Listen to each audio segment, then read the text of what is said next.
At exactly 2:13 a.m., 11 top Houthi commanders were gathered deep inside a bunker for a routine meeting. By 2:14, they were gone, completely vaporized. No alarm sounded, no radar picked up a thing, just silence. And then a devastating explosion. This wasn't a Hollywood blockbuster. This was real life, Operation Crimson Vortex, the most precise intelligence-driven airstrike the U.S. has ever pulled off. In under 9 minutes, stealthy B-21 Raiders and supersonic missiles tore through Yemen's missile batteries, chemical weapons labs, and military leadership, all without a single American soldier stepping foot on foreign soil. But this strike was more than just destruction. It was psychological warfare at its finest. Yemen's radar went dark. Command centers fell silent. Houthi generals didn't even have time to grab their radios before it was over. While the world was fast asleep, the rules of battle were rewritten forever. This is the untold story of the night the U.S. reshaped modern warfare. Not with boots on the ground, but through satellites, cyber warfare, and surgical precision strikes. Now the entire Middle East holds its breath. If this story grabs you, don't forget to like, subscribe, and share to support the channel. August 25th, 2025. A night Yemen won't soon forget. At 2:13 a.m., 6 B-21 Raider stealth bombers cut silently through the upper atmosphere over the Gulf of Aden, invisible to radar, unheard from below, and armed with the deadliest weapons in the sky, AGM-183 AAR-RW hypersonic missiles, capable of reaching speeds over Mach 20. The mission, Operation Crimson Vortex, a preemptive strike targeting more than 84 military sites across western Yemen. Many were tucked away in the rugged mountains of Sada, Al-Baida, and Houthi. These weren't just any targets, they were Houthi long-range missile platforms, chemical weapons factories, and underground command bunkers, some built with Iranian expertise. As the first missiles blasted off from 45,000 feet, streaking through the sky faster than a speeding bullet, stealthy RQ-180 Sentinel drones hovered silently over the Red Sea. These ghost-like UAVs had spent weeks quietly mapping enemy heat signatures, tracking every shift in personnel, and feeding real-time intelligence back to U.S. command centers in Djibouti and Diego Garcia. Down below, the strike hit like clockwork. One AGM-183 missile smashed into a concrete bunker near Jabal al-Nar, where 11 senior Houthi commanders were deep in a midnight strategy meeting. The bomb detonated right at floor level, wiping out everyone inside instantly, while leaving the surrounding building eerily untouched. Not far away, a second missile obliterated a mobile chemical lab cleverly disguised as a truck convoy near Marib, caught red-handed by drone surveillance as it rolled along. But this wasn't just raw firepower. It was a master class in how airstrikes, electronic warfare, and intelligence come together to dominate the battlefield. Seconds before impact, Cyber Viper electronic warfare teams launched a full-spectrum jamming assault. Satellite links and microwave pulses blasted Houthi command networks offline, knocking out radars, killing communications, and plunging the enemy into total confusion. Still, the defenders fought back. In a hardened bunker near Saada, Yemen's Air Defense Command scrambled to react. Old, dusty Soviet-era P-18 radars, the so-called spoon rest models, lit up the night, desperately trying to pick up phantom targets. Operators panicked, mistaking false echoes for real threats. Sirens wailed. Technicians fired up Syad, two surface-to-air missile launchers, wheels spinning to life in the darkness. But it was already too late. The AGM-183 missiles had already slipped inside their kill zones. One missile aimed at a base in Al-Baida? Radar said it was intercepted, maybe. The Syad defense system sprang to life, but it locked onto nothing more than a fake. A Cyber Viper drone had thrown off a clever decoy, mimicking the heat and radar profile of a real missile perfectly. Meanwhile, the real warhead slipped past undetected, crashing straight into a heavily fortified ammo depot. The blast set off a massive chain reaction, explosions lighting up the night sky like fireworks, visible from 40 miles away. Not far from Houthi, a group of Houthi gunners manned their twin-barreled 35mm Oerlikon cannons, eyes glued to night vision scopes, scanning the blackness above. They opened fire, blind and desperate, spitting tracer rounds into the darkness, praying to hit something, anything. The flashes from their guns illuminated the fear in their eyes, but the B-21 stealth bombers were already gone, ghosts in the night. All they managed to hit was thin air. In less than 9 minutes, 57 high-value targets were wiped out. Bunkers crumbled, towers toppled, chemical stockpiles were blasted into glowing craters under the moonlight. But the real damage was psychological. The Houthi command structure shattered instantly. Officers lost contact with their troops. Communications went silent. Confusion spread like wildfire. As the sound of missile strikes echoed through the hills, rumors ran rampant. Some thought Iran was under attack. Others swore American boots were already on the ground. We never needed to take and hold territory. Our goal was clear: break their command system, quick, clean, and absolute. Later, General Curtis R. Harlan, head of U.S. Strategic Air Command, spoke at a classified briefing, revealing the full picture. Back at the U.S. Air Operations Center, drone feeds from the RQ-180 and satellite imagery stitched together the story in real time. Yemen's air defenses? They'd almost completely failed. In Sayada and Taiz, radar only picked up 2 missile launches. Both blind shots, completely ineffective. But that wasn't the end of it. Beneath the rubble and chaos, some units were quietly gearing up to strike back. Missile silos hidden deep in the Central Highlands suddenly came alive. The next phase wouldn't come from the skies. It would come from the ground. And the Americans were ready. Before the sun even peeked over the Red Sea horizon, the silence shattered. Houthi missile silos roared to life. After Operation Crimson Vortex, Yemen's shattered military command scrambled desperately for a response.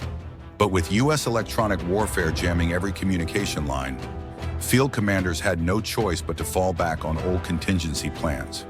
Far away in the rugged mountains of Hajjah, in the shadowy valleys near Damar, launch crews scrambled into position under the cover of night. Then at exactly 5:47 a.m., the first wave of retaliation blasted off. A volley of Cam-2 ballistic missiles, Iranian-made but locally modified, shot skyward from launch sites scattered across western Yemen. Not long after, swarms of Shahed 136 kamikaze drones roared to life, rolling out from hidden trucks along the Tahama coast and southern Sada. Their targets? U.S. bases in Djibouti, naval vessels patrolling the Red Sea, and any American outpost within range. By 6 a.m., more than 40 missiles and 20 drones were streaking through the sky. But the Americans weren't caught off guard. Aboard the USS Dwight D. Eisenhower, cruising near the Bab el-Mandeb Strait, the alarm sounded. The crew sprang into action. Sailors raced to their battle stations, ready for the storm coming their way.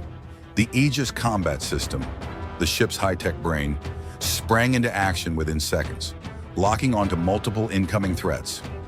Missiles were closing fast from several directions. "Cam class confirmed," the captain's voice rang out sharply through the steel corridors. Without hesitation, SM-6 interceptors blasted off one after another, tearing through the early morning sky, determined to meet their targets head-on. High above, THAAD missile batteries stationed in Djibouti kicked into gear, guided by precise satellite data beamed down by U.S. Space Force assets. Closer to shore, the Iron Beam, a cutting-edge laser defense system, silently unleashed invisible bursts of energy, slicing through the first wave of Shahed drones like a surgeon's scalpel cutting flesh. Missile after missile exploded in midair, some breaking apart over the open sea, others pushed off course thanks to electronic jamming and decoys from Cyber Viper nodes planted weeks earlier in Houthi-controlled zones. But not all threats were stopped. 3 missiles slipped through the cracks. One slammed into a remote fuel depot in Djibouti's Obak region, damaging critical infrastructure and injuring 2 American contractors. Another struck a civilian neighborhood near the port, tragically killing 6 local residents. A stark reminder that no defense system is perfect, and innocent lives often pay the price. The third missile, a malfunctioning Qayyum with a volatile warhead, detonated prematurely over the Red Sea, casting a blinding flash across the waves but sparing the fleet from harm. For the Houthi leadership, The counterattack was more about symbolism than strategy. They knew their retaliation couldn't match the scale or precision of Crimson Vortex's destruction. Still, it sent a message loud and clear. We're still here. In shadowy war rooms beneath Sana'a, commanders gave interviews to sympathetic foreign media, claiming victory over imperialist aggression, even as their cities lay in ruins. Meanwhile, U.S. intelligence teams moved fast to figure out if the enemy was gearing up for round two. Satellite heat maps showed activity near 2 launch pads that had survived the initial strike. Signs of reloading, but no evidence of any long-range weapons left. Most of those had been wiped out the night before. The drones they were now deploying were older models, thrown together in makeshift conditions with shaky navigation systems. Back in Washington, President Donald J. Trump addressed the National Security Council with a firm message. There would be no occupation. This was a surgical decapitation strike. Our mission is deterrence, he said clearly. The message was simple. This wasn't the start of a new war. It was a warning. But for those on the ground, in Qom, Djibouti, aboard the Eisenhower, and in the shattered cities of Yemen, it felt far from over. The smoke was barely clearing, the air still thick with tension. Across the Middle East, everyone was asking the same question. What comes next? Operation Crimson Vortex wasn't just about bombs. It was a shadow war fought with signals and secrets. For over a year, U.S. intelligence agencies, led by CIA field operatives, NSA cyber teams, and backed by Mossad's regional networks, had meticulously mapped every critical point inside Houthi-controlled Yemen. But the real game changer was an unmanned Sentinel no one in Yemen ever even saw coming, the RQ-180. Flying high above in stealth, coated in radar-absorbing materials, the RQ-180 had quietly circled over Sadr, al-Bayda, and Hudaydah for weeks. It wasn't just snapping pictures. It was tracking every vehicle, every heat signature, every meeting of top commanders. It didn't just gather intel. It uncovered patterns. When commanders met, who protected them, which buildings they used as safe houses. The RQ-180 saw everything. Those satellite images didn't stand alone. They were double-checked and cross-referenced with signals intelligence, SIGINT, collected by cyber Viper nodes. These weren't your average gadgets.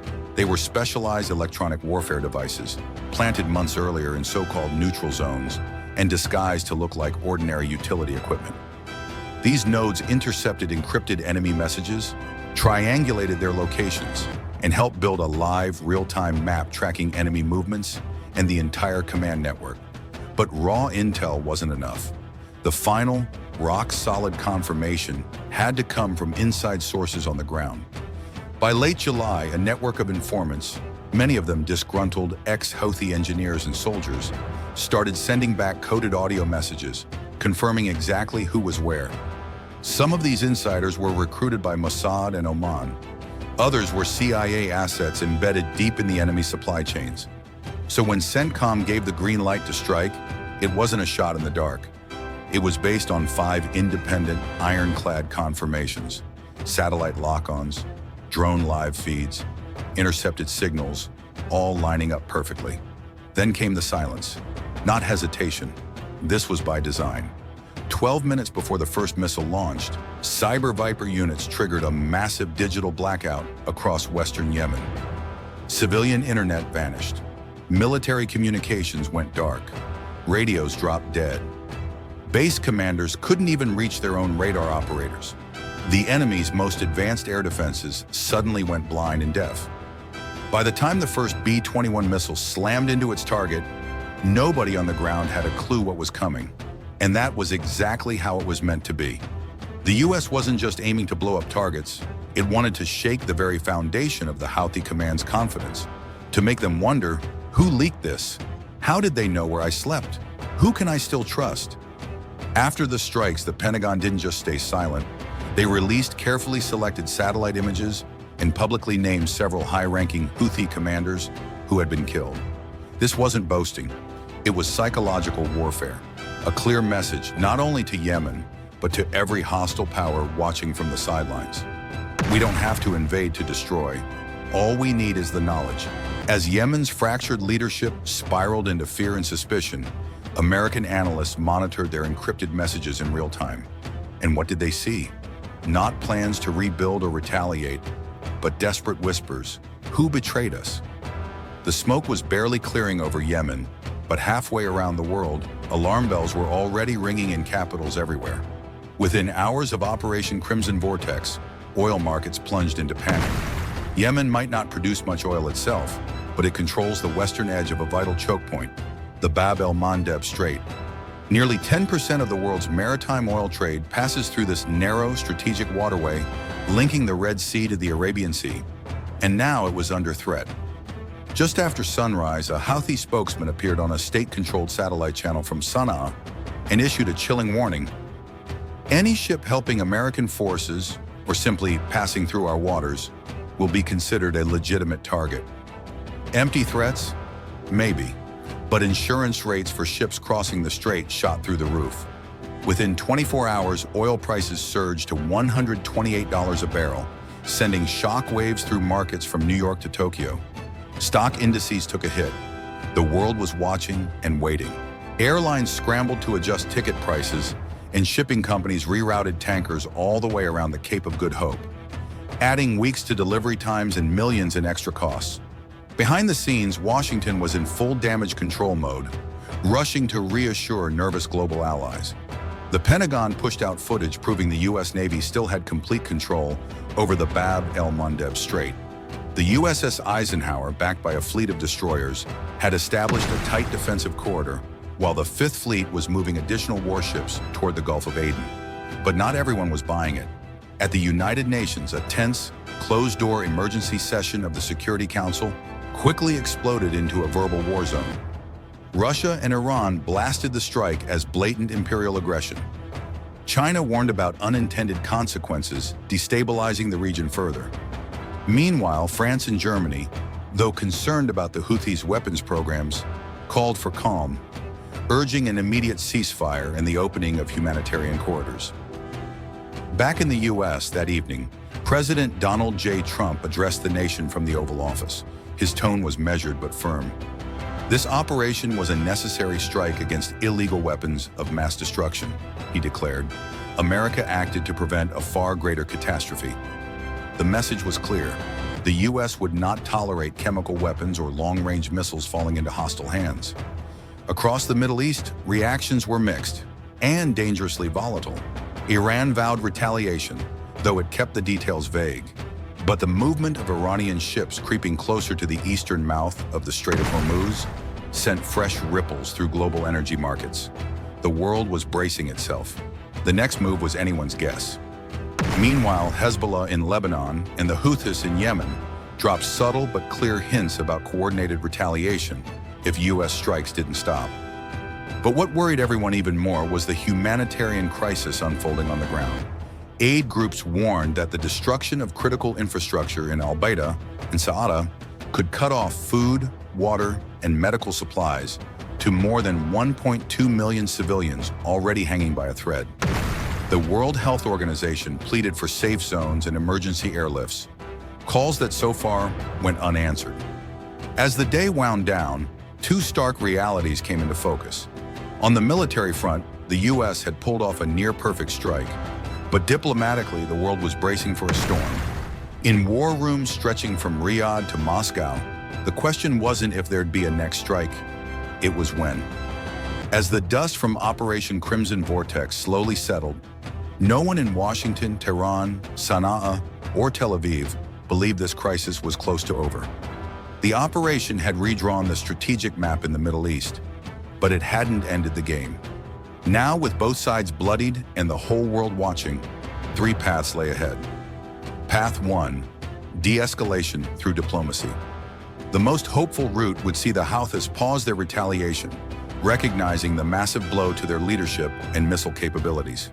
Behind closed doors, Oman and Qatar, longtime neutral brokers in Gulf affairs, would quietly reach out to both Sana'a and Washington. Back-channel talks would focus on preventing further U.S. strikes in exchange for the Houthis freezing their missile operations and allowing UN-monitored aid corridors to reopen in battered regions like Al-Baida and Saada. In this first outcome, nobody claims a clear victory, but the fighting stops. The Bab el-Mandeb Strait stays open, oil prices level off, and for the first time in months, civilians in northern Yemen finally get a night of peaceful sleep. But make no mistake, this is a fragile peace, a narrow path that's easy to lose. Path 2. Escalation and regional explosion. This is the nightmare scenario military planners dread most.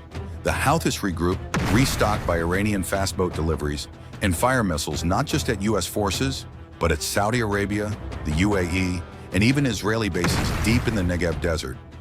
If just one missile hits a major city or causes mass civilian casualties, the U.S. could be forced to escalate, launching more precision strikes or even sending limited ground troops to secure critical coastal areas. And then Iran's role becomes the wildcard. Though Tehran stayed out of the initial Crimson Vortex strike, its proxies have been hit hard. If Iran decides to retaliate, whether through cyber attacks or Hezbollah rocket barrages, the conflict could explode into a multi-front regional war. From southern Lebanon to Yemen, from Djibouti to the Strait of Hormuz, the entire region could be engulfed. The cost? Thousands of lives lost, global trade thrown into chaos, and years of fragile diplomatic progress shattered. Path 3. The long war in the shadows. Then there's the third and most dangerous path. A drawn-out, low-intensity conflict.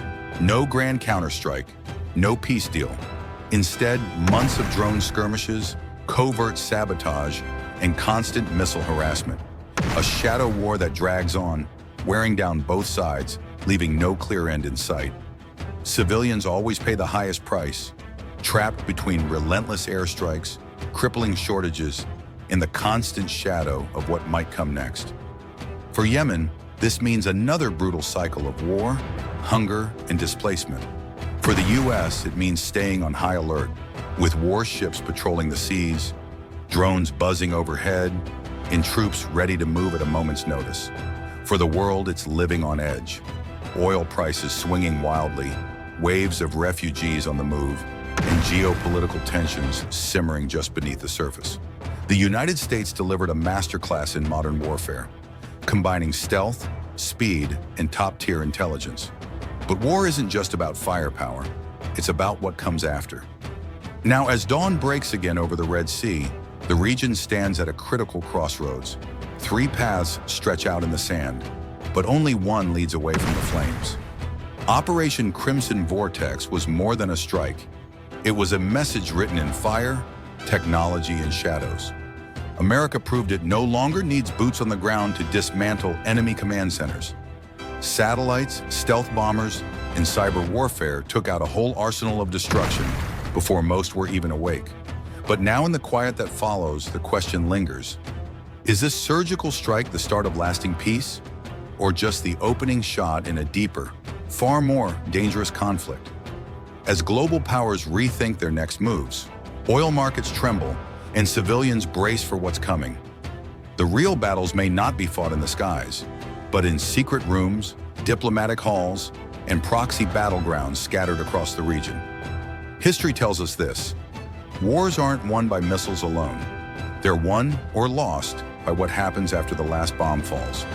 If this story got you thinking, don't forget to like, subscribe, and share. It really helps our channel keep bringing you these deep dives.